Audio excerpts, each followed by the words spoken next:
Последната недела државата на стопанството ќе му понуди 46 милиони евра за справување со енергетската, но и економската криза. Станува збор за неколку кредитни линии кои ќе се реализираат преку Развојната банка, најави денеска вице-премиерот за економски прашања Фатмир Битиќ. Само да се справат, да се спремат за другите предизвици, тоа да влезат во енергетска ефикасност и во инвестиции во обновливи извори на енергија, затоа што секоја криза сум кажувал, секогаш и кажувам пак, треба да се искористи од аспект на справување, но и како можност за понатамошниот развој. Поради војната во Украина и негативните ефекти врз македонското стопанство, се прават и детални анализи како дел од суровините да се обезбедат од други земји кои претходно не биле атрактивни. Например, ние наспроти носењето на суровини од Европска унија, од СЕФТА земјите и неколку земји во кои што имаме договори, имаме доста земји во кои што имаме многу високи царински тарифи.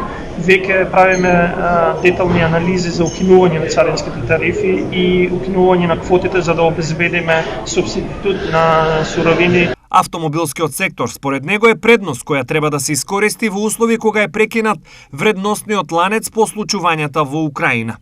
Затоа што тоа што се случи во Украина и одливањето, тоест прекинувањето на вредносниот ланец во автомобилскиот сектор, а поврзано со Украина, сметам дека за нас е конкурентна предност и мислам дека тој ќе биде еден од сегментите кои што ќе го искористиме овој период.